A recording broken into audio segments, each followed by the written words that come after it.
പിശാശ് എവിടെന്നാ വന്നേ? ദൈവത്തിന്ന്. ശരി, ഈ ലോകത്ത് തിന്മയുണ്ടോ? ഉണ്ട്. എല്ലായിടത്തും തിന്മയുണ്ട്. ദൈവമാണ് ഇതൊക്കെ സൃഷ്ടിച്ചിരിക്കുന്നത്, അല്ലേ? അതെ. അപ്പോ തിന്മയെ സൃഷ്ടിച്ചതാരാ?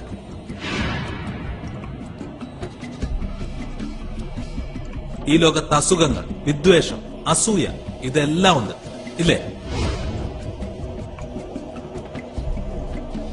അതിനെയൊക്കെ ആരാ സൃഷ്ടിച്ചേ?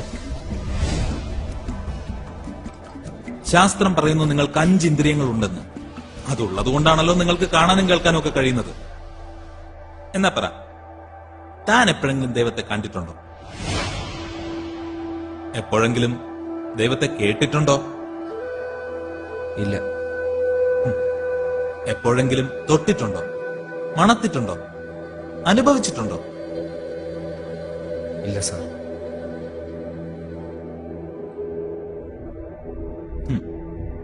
എന്നിട്ടും നീ വിശ്വസിക്കുന്നു? അതെ. Then, according to the empirical, stable, demonstrable protocol, ശാസ്ത്രം പറയുന്നു നിന്റെ ദൈവം എക്സിസ്റ്റ് ചെയ്യുന്നില്ലെന്ന്.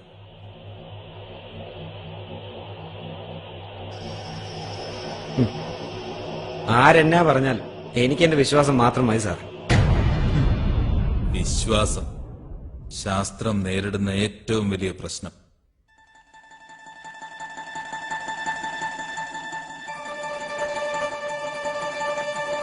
സാർ,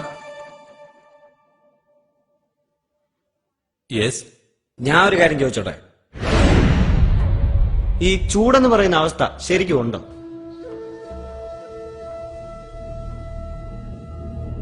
തീർച്ചയായും ഉണ്ട്. അപ്പോ തണുപ്പുണ്ടോ?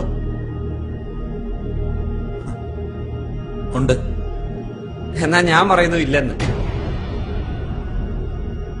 നമുക്ക് ഒരുപാട് ചൂടുണ്ടാക്കാം.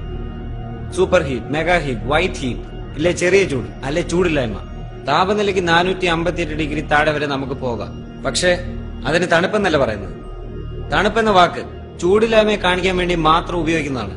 തണുപ്പ് ചൂടിനെതിരല്ല, അത് ചൂടില്ലായ്മയാണ്. ശരി, അന്ധകാരം എന്നൊരവസ്ഥയുണ്ടോ? ഉണ്ട്. സാറിന് വീണ്ടും തെറ്റുപറ്റിയിരിക്കുന്നു. അന്ധകാരം എന്തിന്റെയോ ഇല്ലായ്മയാണ് സൂചിപ്പിക്കുന്നത്. പ്രകാശം പലതരത്തിലുണ്ട്. ചെറിയ പ്രകാശം, മങ്ങിയ പ്രകാശം, സാധാരണ പ്രകാശം, കടുത്ത പ്രകാശം, മിന്നി മറയുന്ന പ്രകാശം, അങ്ങനെ പല തരത്തിൽ. പക്ഷെ സ്ഥിരമായ പ്രകാശമില്ലെങ്കിൽ അതൊന്നുമില്ലായ്മയാണ്.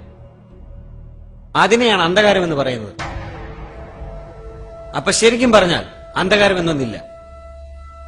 ഉണ്ടായിരുന്നെങ്കിൽ പ്രകാശത്തെ കൂടുതൽ പ്രകാശിപ്പിക്കുന്ന പോലെ അന്ധകാരത്തെ കൂടുതൽ ഇരുട്ടിപ്പിക്കാമായിരുന്നു. പക്ഷേ അത് സാധ്യമല്ല.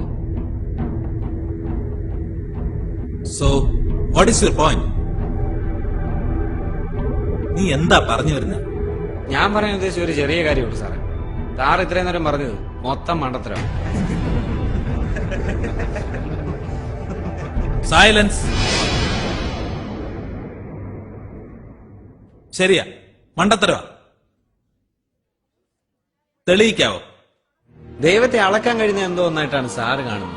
പക്ഷെ അത് അനന്തമാണ്. നമ്മളെ കൊണ്ടൊന്നും അളക്കാൻ സാധിക്കില്ല. ശാസ്ത്രത്തിന് ഒരു ചിന്തയും വിശദീകരിക്കാനും ആവില്ല. സാറ് തന്നെ പറ, സാറ് വിശ്വസിക്കുന്നില്ലേ മനുഷ്യൻ കുരങ്ങിൽ നിന്നോ ഉണ്ടായെന്ന്? Evolution process. സാറിന്റെ സ്വന്തം കണ്ണുകൊണ്ട് ഈ എവല്യൂഷൻ പ്രോസസ് കണ്ടിട്ടുണ്ടോ? ഇപ്പൊ ജീവിച്ചിരിക്കുന്ന ആരെങ്കിലും ഈ എവല്യൂഷൻ പ്രോസസ് കണ്ടിട്ടുണ്ടോ? ഉണ്ടെന്ന് തെളിയിക്കാൻ പറ്റിയിട്ടുണ്ടോ? അപ്പൊ പിന്നെ സാറ് പഠിപ്പിക്കുന്നത് സാറിന്റെ വെറും തോന്നലുകളല്ലേ, തെളിയിക്കപ്പെടാത്ത കള്ളത്തരങ്ങളല്ലേ? ഈ ക്ലാസ്സിൽ ഇരിക്കുന്ന ആരെങ്കിലും ഈ സാറിന്റെ ബുദ്ധി കണ്ടിട്ടുണ്ടോ? ആരെങ്കിലും സാറിന്റെ ചിന്തകളെ കേട്ടിട്ടുണ്ടോ? തൊട്ടിട്ടുണ്ടോ? ആരുമില്ല. അതുകൊണ്ട് according to the empirical stable demonstrable protocol, സാറിന്റെ ശാസ്ത്രം പറയുന്നു സാറിന് ബുദ്ധിയില്ല, വിവേകവും ഇല്ല. പിന്നെ എന്തിനാ സാറേ സാറോട് പഠിപ്പിക്കുന്നത്?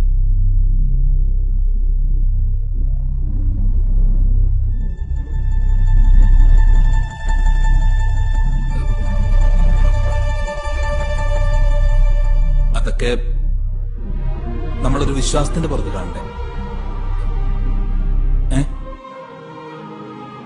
അതാണ് സാറേ വിശ്വാസം.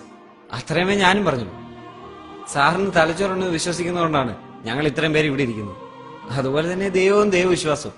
ദൈവത്തെ മനുഷ്യനെ ഒന്നിപ്പിക്കുന്ന ഏക ഘടകം വിശ്വാസം, ഫെയ്ത്ത്. ഞാനും ഇവരും ഞങ്ങളുടെ മാതാപിതാക്കളും എല്ലാം ജീവിക്കുന്നതിനുള്ള ഏക കാരണം മുകളിൽ ആരോ ഉണ്ടെന്നും എപ്പോഴും കൂടെ കാണുമെന്നുള്ള ഉറപ്പ്. സ്നേഹം അങ്ങോട്ട് മാത്രം നൽകാൻ പറഞ്ഞവൻ സാറിന് ഇങ്ങനെ ചിന്തിക്കാനുള്ള കഴിവ് തന്ന ഈശ്വരൻ. അതുകൊണ്ട് ഞാൻ 5 മിനിറ്റ് ലേറ്റ് ആയെന്ന് പറഞ്ഞ് പുള്ളിക്കാരനെ ഇല്ലാതാക്കല്ലേ സാർ.